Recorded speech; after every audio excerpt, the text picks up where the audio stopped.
আকাশবাণী গুৱাহাটী উপন্যাস পাঠ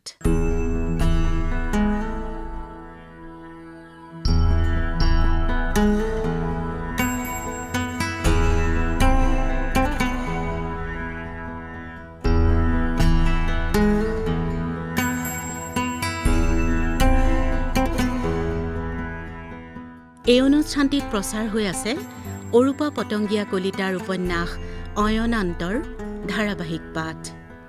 পাঠ কৰিছে নয়ন প্ৰসাদে, প্ৰযোজনা ঋতুপৰ্ণ দাসৰ।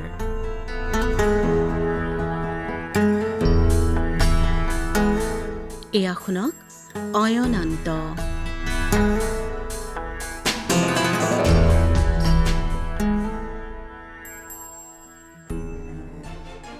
তাই ফুৱাই তগৰৰ কাষৰ পৰা আঁতৰি গৈ চিধাই চলিহাৰ ওচৰ পালেগৈ। চলিহা বিচনাত পৰি আছে, এখন ভৰি ওলমি মাটিত লাগি আছে। বমিৰ দুৰ্গন্ধত তাইৰ পেটটো পকাই উঠিল। মানুহজনৰ গাৰ কাপোৰৰ কোনো শাসন নাই। প্ৰায় অচেতন মানুহজনৰ ওচৰত তাই অলপ সময় থিয় দি থাকিল।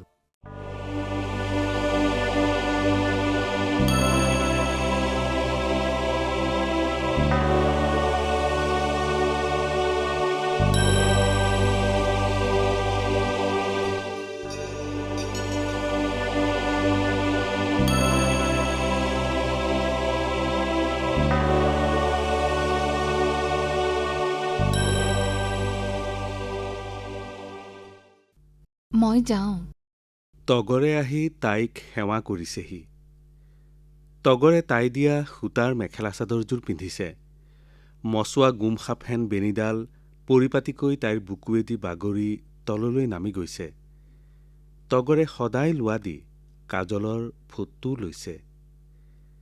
তাই তগৰক উঠাইছে। ব'ল, তোক মই থৈ আহিমগৈ। কোনোবাই কৰ্কশ মাতেৰে চিঞৰি উঠিল। ময়েই থৈ আহিমগৈ। মৰম দেখুৱাবলৈ আহিছে। তগৰক মই সন্মানৰ ভাতমুঠি দিছিলোঁ। দেখা নাছিলা তাই কেনেকৈ হাঁহিবলৈ শিকিছিল? মন কৰা নাছিলা তাই কিদৰে খোজ কাঢ়িবলৈ গৈছিল?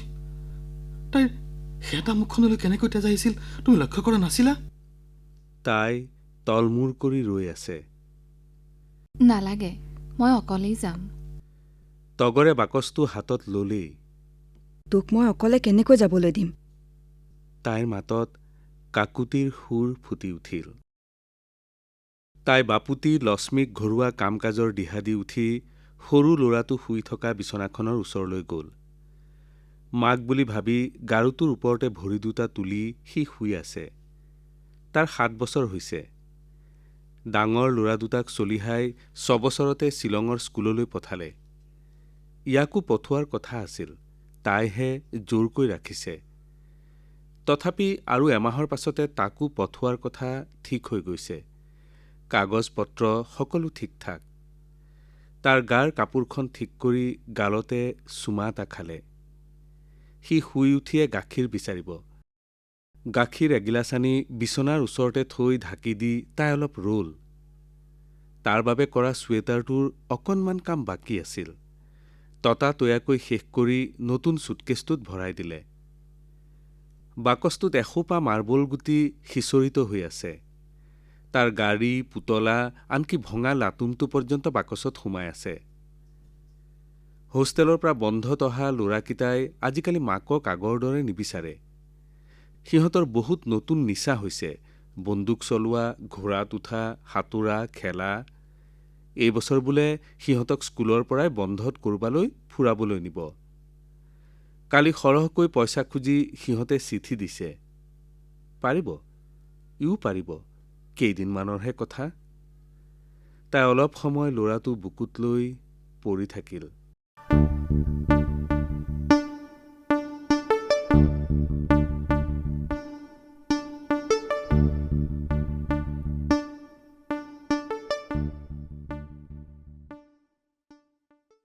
মই তগৰক ঘৰত থৈ আহোঁগৈ। শাহুৱেকক মাত এষাৰ দি বাপুতিৰ হাতত ঘৰৰ চাবিকাঠি দি তাই তগৰক লৈ ওলাই আহিল। গেটখন মাৰিব খুজি তাই ঘৰখনলৈ ঘূৰি চালে। আতুম টোকাৰি ঘৰখন তাইৰ চকুৰ আগত তল ওপৰ হৈছে। এবাৰ আন্ধাৰ হৈছে, এবাৰ পোহৰ হৈছে। ভিতৰত ল'ৰাটোৱে কান্দিছে নেকি? মা মা বুলি কোনে মাতিছে? শাহুৱেক নে শহুৰেক? কোনে কেকাইছে সেয়া? ছাগলী এজনীয়ে ৰঙা গোলাপজোপা খাই আছে। গৰু পোৱালিটোৱে হেম্বেলিয়াই আছে। গাখীৰ খীৰাবৰ হ'ল। হাঁহকেইজনীয়ে পেকপেকাই আছে। গঁৰাল খুলিবৰ হ'ল। পানীত জপংকৈ শব্দ এটা হৈছে। উদে মাছ খাবলৈ আহিছে। এহাত এহাত হোৱা কান্দুলি মাছবোৰ উদকেইটাই খাই শেষ কৰিব। গোটেই ঘৰখনে তাইক আকুল কণ্ঠেৰে মাতিছে। ফুলনিত জকমকাই ফুলি থকা ফুলবোৰৰ পৰা এটা সুবাস উটি আহি তাইক লেহুকা কৰি পেলাব খুজিলে। হঠাৎ এটা টেঙা টেঙা দুৰ্গন্ধই তাইৰ পেট পকাই তুলিলে। মুখলৈ বৈ আহিল এসোপা বিজল তিতা পানী। এতিয়াই যেন নাড়ী ভুৰু সকলো বমিৰ লগত বাহিৰ হৈ আহিব। ব'ল তগৰ, ব'ল। তাই তগৰৰ হাতত ধৰি বেগ দিবলৈ ধৰিলে। তগৰ উজুতি খাই পৰিবই খুজিলে। আপুনি দৌৰিছে কিয়? ব'ল তগৰ, সোনকালে ব'ল। তাই আৰু বেগ দিবলৈ লাগিল।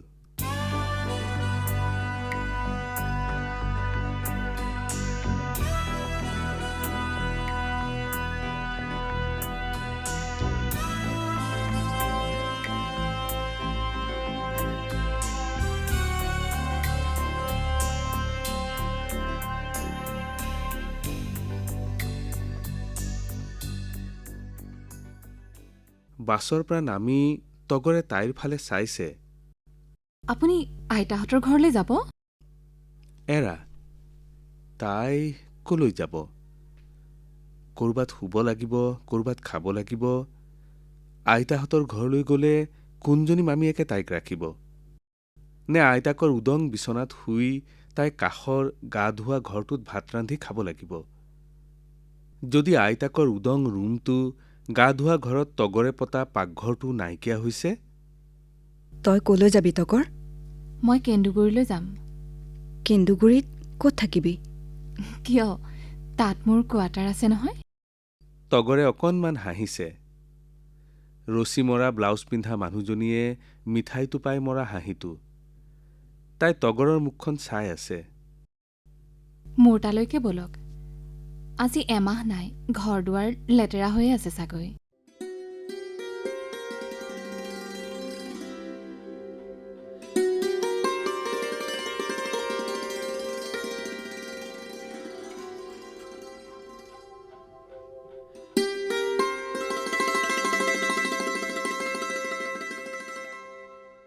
তাই তগৰৰ পাছে পাছে গৈ আন এখন বাছত উঠিলগৈ।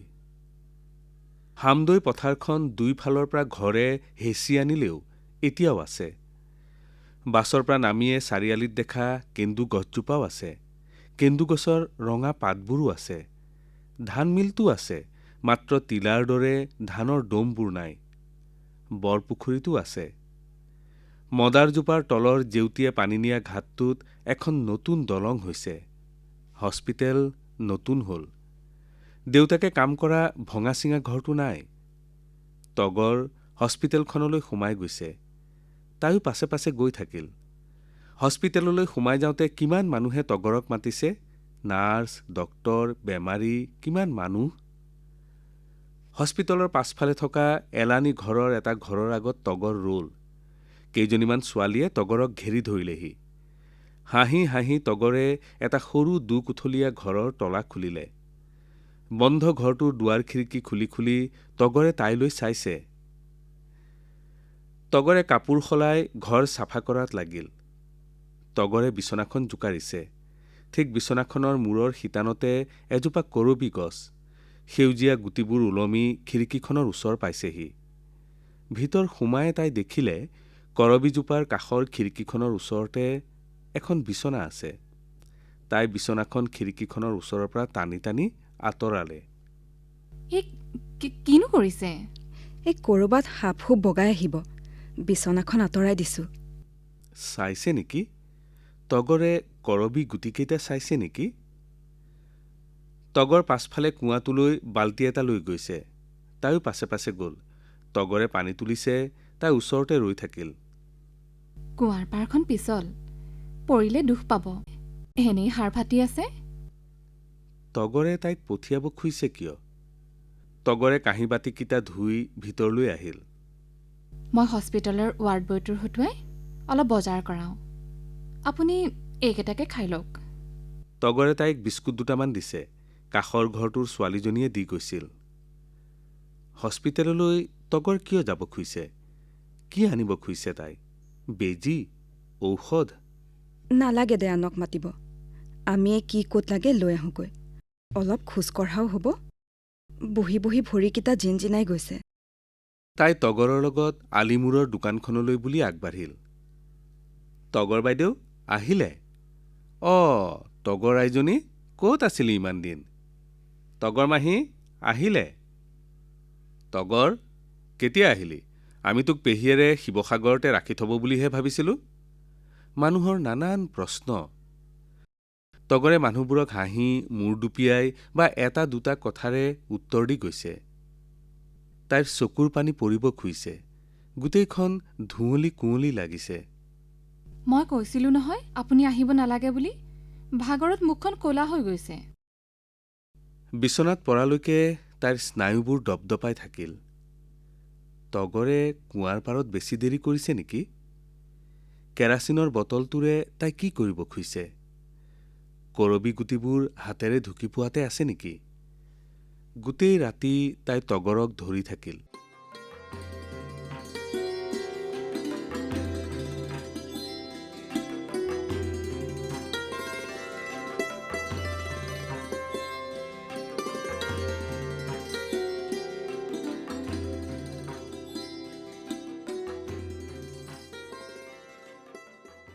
পুৱা যেতিয়া তাই সাৰ পালে তেতিয়া বেলি উজ্জ্বল হৈ উঠিছে। তগৰে এঘটি গৰম পানী আনি তাইৰ আগত দিলেহি। মুখ ধুৱক, মই চাহ কৰোঁ। তগৰে নাৰ্ছৰ বগা পোছাক পিন্ধিছে। তগৰে সকলোবোৰ কাম পুৱাতে সামৰিলে। ভাত পানীও ৰান্ধি থৈছে। তাই ৰাতি স্পষ্টকৈ শুনিছিল। তগৰে ৰাতি কান্দিছিল। উচুপি উচুপি কান্দিছিল। তগৰে কাপ প্লেটবোৰ সামৰিছে। তগৰৰ যদি তাই ভাবিব নোৱাৰা হ'ল। তাই লৰালৰিকৈ কাপোৰ সলাবলৈ বুলি উঠি গ'ল। ক'ৰবালৈ যায়? মামীয়েৰহঁতৰ খবৰ এটা কৰি আহোঁ। মই বাছত তুলি দিওঁ বলক। মই যাব লাগিব নেকি? নালাগে দে। এই আধা ঘণ্টাৰ বাটহে। মোৰ মাৰ ওচৰলৈ যাবৰ ইচ্ছা আছিল। পিছে হস্পিটেলত বহুত কাম আছে। দুদিনমানৰ পাছতহে যাব পাৰিম চাগৈ। ময়ো এবাৰ মাৰৰ খবৰ এটা লৈ আহিম। তগৰৰ শেঁতা মুখখন উজলি উঠিছে। তাই লৰালৰিকৈ ৰুটি দুখন বিস্কুট দুটাৰ টোপোলা এটা বান্ধি তাইৰ হাতত দিলে। ৰুটি দুখন ঠাণ্ডা হৈ টান হৈ নাযাবনে? মাৰনো কি জুতিৰ কথা।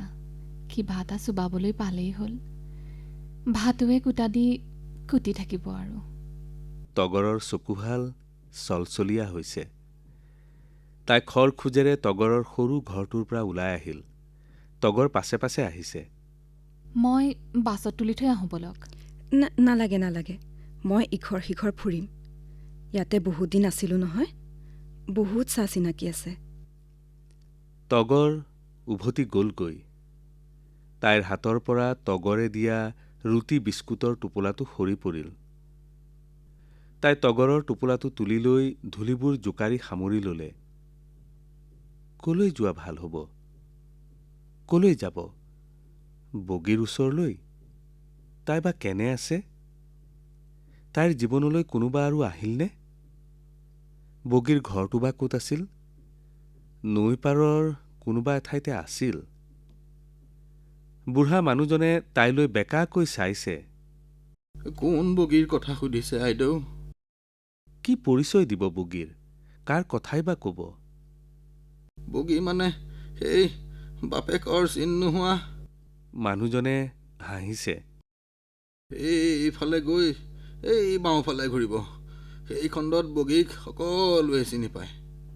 মানুহজনে এইবাৰ তাইক সুধিছে। আইদেউৰ ঘৰত কিবা সকাম নিকাম আছে নেকি? তাই মূৰটো জোকাৰি আকৌ খোজ ল'লে।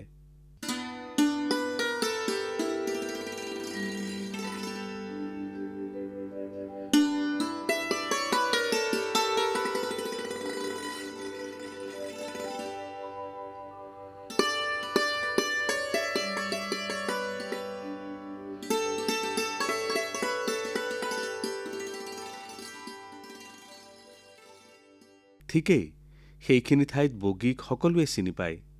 বগীৰ কথা সোধোতেই চিলা উৰাই থকা ল'ৰা এটাই ঘৰ এটা দেখুৱাই দিলে। বেকা হৈ যোৱা খেৰৰ ঘৰটো ঢোকা দি থোৱা আছে। ঘৰটোৰ চোতালখন পৰিষ্কাৰ। এচুকত এটা তুলসী ভেটি, তুলসী ভেটিটোৰ ওচৰত এডৰা বাখৰুৱা নাৰ্জী। তাই চোতালত ভৰি দিলে। এজনী মানুহ ঢোকা দিয়া ঘৰটোৰ পৰা ওলাই আহিল। মানুহজনীৰ কোমৰ দুই কাষে চুলিবোৰ পকা, ৰ'দে বৰষুণে ম্লান কৰিব নোৱাৰা বগা ৰংটো ময়লা কাপোৰযোৰৰ মাজেদি জিলিকি আছে। মানুহজনীয়ে তাইলৈ চাই আছে। চিনি পোৱা নাই? আই, কিয় নাপাম? বগীয়ে তাইৰ হাতত ধৰিছে। বগীৰ চকুহাল চলচলীয়া হৈছে।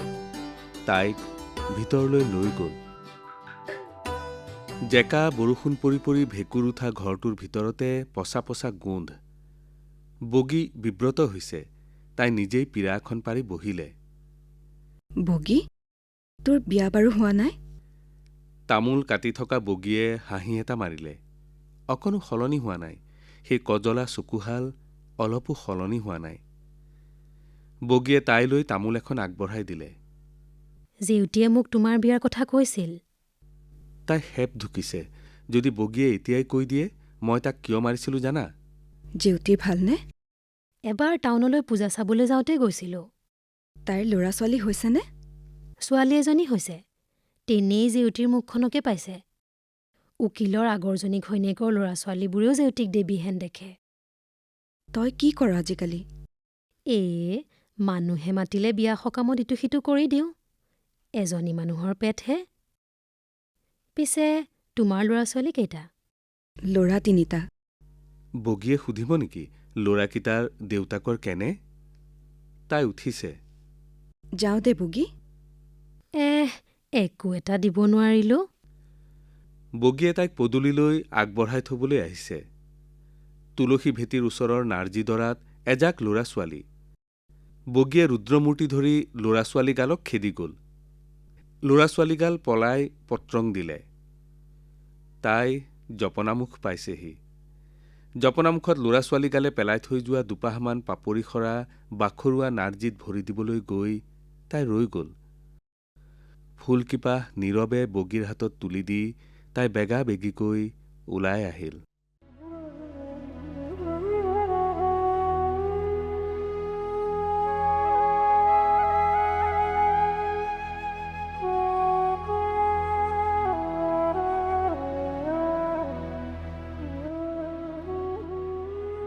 বাছখনৰ খিৰিকীৰে দেখা বিশাল হামদৈ পথাৰখনলৈ তাই চাই থাকিল।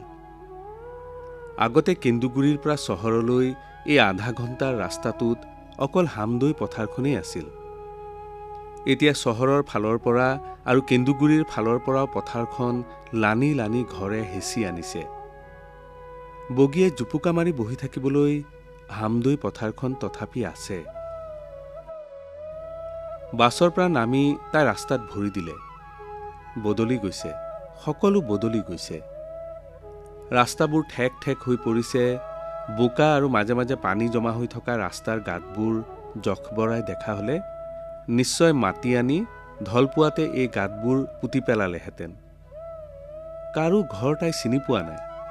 পুৰণা ঢঙৰ ঘৰবোৰ হয় ভাঙি পেলোৱা হৈছে, নহয় নতুন ঘৰবোৰে ঢাকি পেলাইছে। আঙুলিৰ মূৰত গণিব পৰা গাড়ী থকা চহৰখনত কিমান গাড়ী হ'ল? কোনে ইমানবোৰ গাড়ী কিনিছে? ককাকৰ পুৰণা ঘৰখনত সোমাব খুজি তাই অলপ ৰ'ল। ঘৰটো দেখাই নাযায়। এলানি ভাড়াঘৰে ঘৰটো ঢাকি ধৰিছে। ভাড়া ঘৰবোৰত বিভিন্ন ধৰণৰ দোকান বহিছে। কলৈ গ'ল? জখবৰাই ৰোৱা শাৰী শাৰী নাহৰবোৰ কলৈ গ'ল? ঘৰলানিৰ একেবাৰে শেষত দেৱালৰ প্ৰায় গাতে লাগি নাহৰ গছ এজোপা কোনোমতে থিয় দি আছে। ধূলিৰে পোত খোৱা গছজোপাত আগৰ ফালে দুপাহমান ফুল ফুলি আছে। ফুলকিপাহো ধূলিৰে বিবৰ্ণ।